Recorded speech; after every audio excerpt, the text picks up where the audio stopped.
This is the tale of how my life was completely turned upside down twice, and my name is Emily. I suppose I ought to begin at the beginning. In a tiny suburban town, I was born to devoted parents, Larry and Joanna David. My mother was a nurse, and my father was a journalist. Although we were poor, we were content. Before I was 14, my life was rather typical. After that, everything changed. My folks were traveling home from a dinner party on a wet Friday night. The phone rang as my granny and I were watching a ridiculous cartoon at home. I will never forget the shiver that shot down my spine upon hearing my grandmother sob quietly in the kitchen. The days that followed were a haze. Mom had perished instantly in the crash. They told us. Dad made it through, but not by much. He was only a shadow of the man I knew when I saw him for the first time in the hospital. With his legs crushed, the doctor said he would never walk normally. Whispering, "Emily," he reached for my hand and said, "I'm so sorry, sweetie. I truly apologize." I didn't know why he was expressing regret. He wasn't at blame. Their car had been hit by an inebriated driver. But as I grew older, I came to understand that he was sorry for our circumstances, the challenges ahead, my mother's passing, and the father he felt he could no longer be. However, my father, Larry David, underestimated his own strength. Once he was discharged from the hospital and got used to living in a wheelchair, he gave his work his all.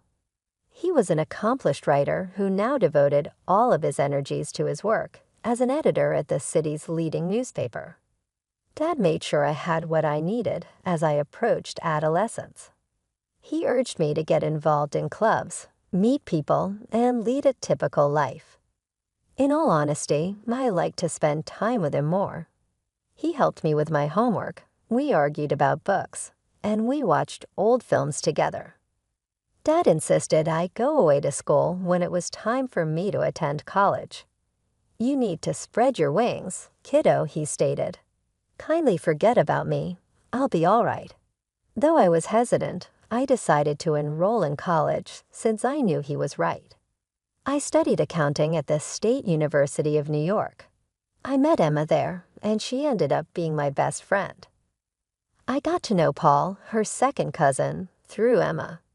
Paul was witty and polite, and when I told him about my dad, he didn't bat an eyelash.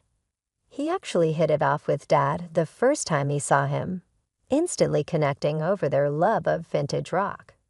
Paul told me later, "You're amazing for taking care of your dad all these years, and your dad is cool."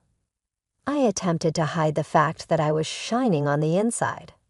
For the first time since the accident, I began to believe that one day I would actually be able to lead a regular life, one filled with love, laughter, and perhaps even my own family. After graduation, everything began to fit together like a puzzle. Paul started working as a long-haul truck driver, and I was hired by the local tax agency. After 4 years of dating, on a cool autumn evening in the park, where we went on our first date, he asked me to marry him. Though I was ecstatic, there was one thing I should clarify. "Yes, Paul, but I'm unable to part from my dad. I'm needed by him." Paul smiled wide and said, "I wouldn't have it any other way. We'll all live together. Your dad's apartment is big enough for the 3 of us, right?" The wedding was small but beautiful. Dad insisted on wheeling himself down the aisle to give me away. There wasn't a dry eye in the place as I stood there holding Paul's hand. I felt like I was living a fairy tale, but every fairy tale has its villains, and mine came in the form of my mother-in-law, Mar, and my sister-in-law, Olivia. From the moment I met them, I could tell they didn't approve of me. "So your father is handicapped?" Maria asked during our first meeting, wrinkling her nose as if she smelled something bad. "He's disabled," I corrected, trying to stay calm, "but he works as an editor." "How nice," she interrupted, clearly not interested. Then she turned to Paul and asked, "Are you sure about this? There are so many nice girls from good families." I felt my face flush with anger and embarrassment, but Paul immediately defended me. "Mom, Emily is from a good family. Her dad's disability doesn't change that. I love her, and that's all that matters." That shut Maria up, but I could still see the disapproval in her eyes. Olivia, following her mother's lead, was just as cold towards me. After the wedding, true to his word, Paul moved in with Dad and me, and our life settled into a comfortable routine. I'd go to work at the tax office while Paul was on the road for days at a time. When he was home, we'd all have dinner together. But whenever Maria and Olivia visited, the atmosphere in our home changed. They acted like they owned the place, barely acknowledging Dad's presence. Once I overheard Maria whispering to Olivia, "It's a shame. Paul could have done so much better. Now he's stuck with this girl and her crippled father. What if they have children? Can you imagine the genes?" I was furious, but I kept quiet for Paul's sake. I tried to keep the peace, but it was getting harder and harder. One evening, after a particularly tense visit from Maria and Olivia, I broke down in tears. Paul found me in our bedroom, crying. Hey, he said, pulling me into his arms. "What's wrong?" "Your mom and sister," I sobbed. "They hate me. They think I'm not good enough for you because of Dad." Paul's face hardened. "That's ridiculous. You and your dad are my family now. If they can't accept that, it's their problem, not ours." His words comforted me, but I couldn't shake the feeling that this was just the beginning of our troubles with Maria and Olivia. As the months went by, Paul's trucking business began to grow. He was always on the road, traveling across the country in his big rig. I missed him terribly when he was gone, but I focused on my work at the tax office and spent my evenings keeping Dad company. One crisp autumn evening, as I was helping Dad into bed, Paul called. His voice crackled with excitement over the phone. "Emily, I've been thinking," he said. "How would you feel about buying a townhouse? It would be easier for your dad to move around in a wheelchair. He could spend more time outside. Plus, you could have a garden, something to keep you busy when I'm on the road." The more he talked, the more I liked the idea. I glanced at Dad, who was pretending not to be interested. "What do you think, Dad?" I asked, putting the phone on speaker. Dad's eyes lit up. "A garden would be nice," he admitted. "And it would be easier to get outside." That settled it. Over the next few weeks, we threw ourselves into house hunting. We finally found the perfect place, a spacious townhouse with wide doorways, a roll-in shower for Dad, and a beautiful backyard. Taking out a mortgage was scary, but with Paul's income, mine, and the rent from Dad's old apartment, we managed to make it work. We moved in on a sunny Sunday in spring, and I'll never forget the look on Dad's face as he wheeled himself out onto our new patio. "This is perfect, sweetie," he said, his eyes misty. "Thank you." We spent the next few months settling in and making the place our own. I planted a small vegetable garden, and Dad would sit outside for hours, enjoying the sunshine and fresh air. It was peaceful, almost perfect. Then we decided to have a housewarming party. We invited friends, colleagues, and yes, even Maria and Olivia. The party was in full swing when they showed up fashionably late as usual. They walked in, looking around with barely hidden envy. As we walked through the house, I could see Maria thinking about something. When we reached the master bedroom, she turned to me with a sly smile. "You know, Emily," she said quietly, "this would be perfect for Paul and me. Why don't you send your father to a nursing home? Then I could move in here." I felt like I'd been slapped. "Excuse me," I managed to say. "Oh, don't look so shocked," Maria continued. "Your father isn't well. He's not a whole person anymore, is he? He doesn't need all this luxury. A nursing home would be more than enough for someone in his condition. Before I could respond, Maria marched out to the patio where Dad was talking with some guests. To my horror, she grabbed the handles of his wheelchair and started pushing him toward the driveway. "Maria," I shouted, running after her. "What are you doing?" "If he won't go to a nursing home, he can stay outside," she sneered. "That's what you wanted, isn't it? For him to be outdoors." I was shaking with rage and disbelief. Thankfully, Paul heard the commotion and came running. His face turned red with anger when he saw what his mother was doing. "Mom," he yelled, "what the hell are you doing? Let go of Larry's chair right now." Maria looked shocked by Paul's tone, but honey, I was just. "I don't want to hear it." Paul cut her off. "You and Olivia need to leave now." After they left, Paul apologized over and over to Dad and me. "I'm so sorry," he said, his voice breaking. "I had no idea she would do that. I'm just so sorry." Dad reached out and patted Paul's hand. "It's not your fault, son," he said gently. "Some people just can't understand." Life settled into a new routine after that incident. Maria and Olivia kept their distance, which was fine with me. Paul focused on his work, taking on more long-haul routes to help pay for our new home. I split my time between my job at the tax office, taking care of our home, and looking after Dad. 4 years passed quickly. Our life became comfortable and predictable. Paul was on the road most of the time, but when he was home, our little family was happy. Dad's health was stable, and he seemed content spending his days in the garden or working on his editing from home. Then came the call that shattered my world. I was at work when my phone rang. A man's unfamiliar voice greeted me. "Mrs. Walker, this is Officer Andrew from the Highway Patrol." My heart sank. Yes, I barely managed to say.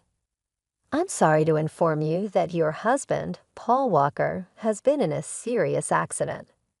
The rest of the conversation was a blur. Words like head-on collision and didn't make it floated around me, but I couldn't understand them. It wasn't until I heard myself thanking the officer and hanging up that the reality began to hit me. Paul was gone. The next week was a fog of grief and disbelief. I went through the motions of planning the funeral like a robot, barely understanding what was happening. The day before the funeral, I gathered my courage and called Maria. I thought she deserved to hear about her son's death from me, not from a newspaper obituary. "Hello," Maria's sharp voice answered. "Maria, it's Emily," I said, my voice trembling. "It's about Paul. He's gone. There was an accident." There was silence on the other end of the line, and then, to my shock, Maria's voice came back dripping with anger. "This is your fault," she hissed. "You made him work so hard, driving that truck to pay for your fancy house. You've killed my son." I was stunned. "Maria, Save it," she snapped. "I expect you to give him the best funeral money can buy, but don't expect a penny from us. You made your bed, now lie in it." The line went dead. I stood there, phone in hand, tears streaming down my face. How could she be so cruel? How could she blame me for this? The day of Paul's funeral was gray and rainy, matching my mood perfectly. The church was full. Paul was well liked in the community, and it seemed like half the town had come to pay their respects. After the service, as people passed by to offer their condolences, I noticed that Paul's mother and sister were nowhere to be seen. They hadn't even bothered to show up for their own son and brother's funeral. Dad reached out and squeezed my hand. "It's their loss, sweetie. We're family, and we'll get through this together." As we pulled into our driveway, something seemed off. The lights were on in the house, which was strange because I was sure I had turned everything off before we left. "Did you leave any lights on, Dad?" I asked, frowning. He shook his head. No, I don't think so. As we got closer, I noticed movement inside the house. My heart started pounding. Were we being robbed on the day of Paul's funeral? I quickly helped Dad out of the car and into his wheelchair, my mind racing. Should I call the police? But as we approached the front door, I heard familiar voices inside. A chill ran down my spine as I recognized them. I pushed open the door to find Maria and Olivia in our living room, surrounded by boxes and pieces of furniture. What the hell is going on here? I demanded my grief, momentarily forgotten in the face of this outrageous intrusion. Maria turned to me, her face a mask of fake sympathy. "Oh, Emily dear, we're just helping you pack up. After all, you can't possibly afford to keep this place now that Paul is gone." I was speechless. Olivia added, her voice sickeningly sweet, "Don't worry. You can go back to your father's apartment. It's cozy." I could feel the anger building inside me. "Get out," I said, my voice low and dangerous. "Get out of my house right now." Maria had the nerve to look offended. "This house belongs to us now. All of Paul's property does. We're his family after all." "Like hell you are." I exploded. "Where were you today at his funeral?" "Oh, that's right. You couldn't be bothered to show up." Maria waved her hand dismissively. "We were busy making arrangements. Now be a good girl and start packing. We'll meet you up by tomorrow." I couldn't believe what I was hearing. These women hadn't shed a tear for Paul, hadn't even attended his funeral, and now they were trying to kick us out of our home. "I'm calling the police," I said, pulling out my phone. Maria and Olivia exchanged worried looks. They clearly hadn't expected me to fight back. "Now, Emily," Maria began, but I cut her off. "No, you have exactly 10 minutes to get out of my house before I call the cops. This is my home. Paul and I bought it together. You have no right to be here." Maybe it was the steel in my voice or the fire in my eyes, but Maria and Olivia finally realized they had gone too far. They gathered their things and left, but not before Maria turned to me with a sneer. "This isn't over, Emily. You'll be hearing from our lawyers."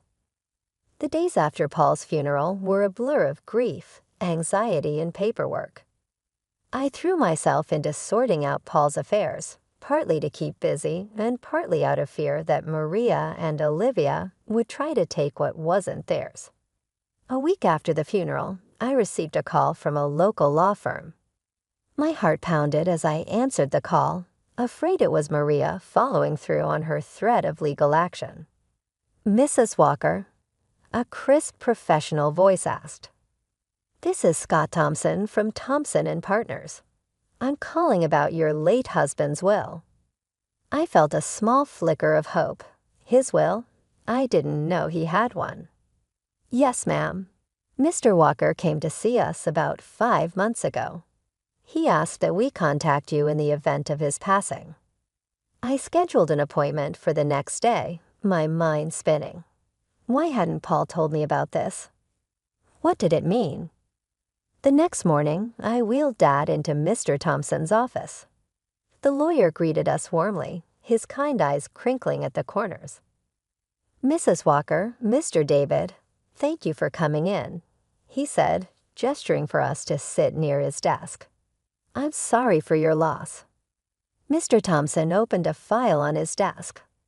"Now, as I mentioned on the phone, your husband came to see us to draft his will.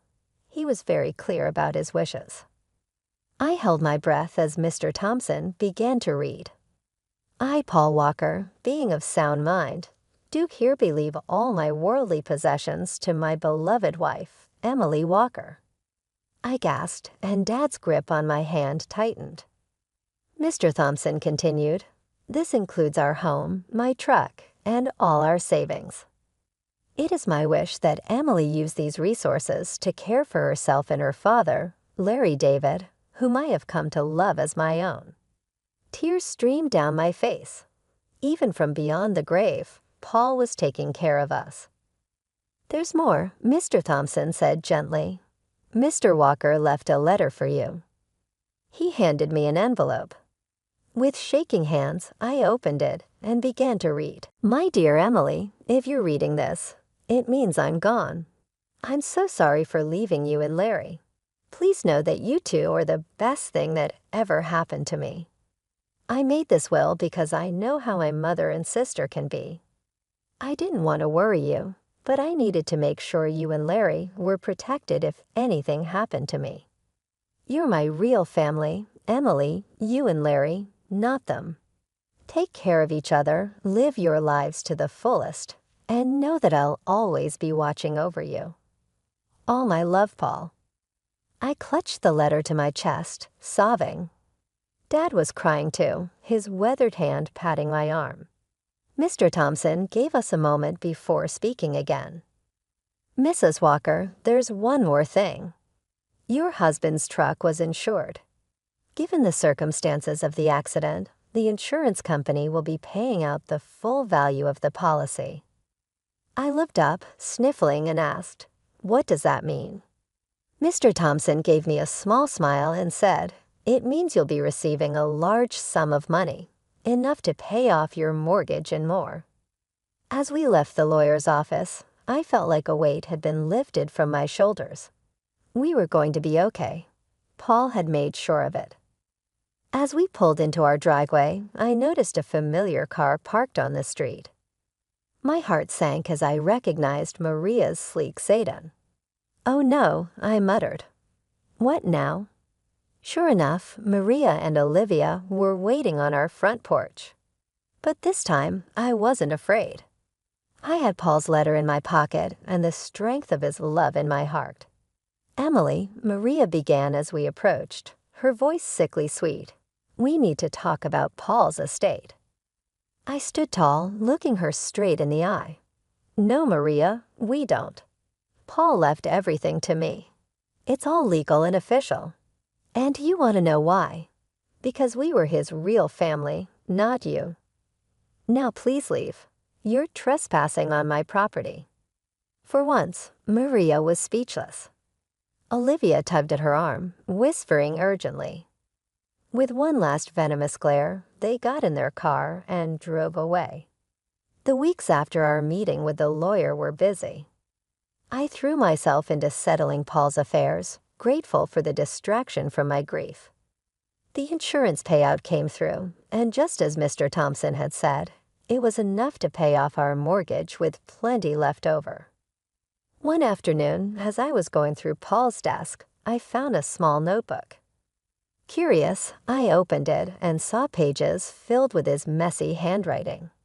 It was a journal of sorts, full of his thoughts and plans for our future. One entry read, "Thinking about starting a college fund for our future kids. I want to make sure they have the best start in life." My heart clenched.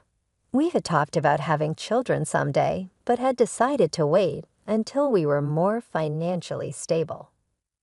Now, reading Paul's private hopes and dreams, I felt a fresh wave of grief wash over me. "Oh, Paul," I whispered, holding the notebook close. We had so many plans. That night, I tossed and turned, unable to sleep. My mind kept drifting to the journal, to the future we'd never have.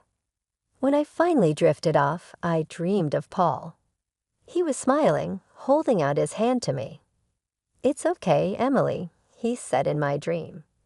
"Everything's going to be all right." I woke up the next morning feeling different.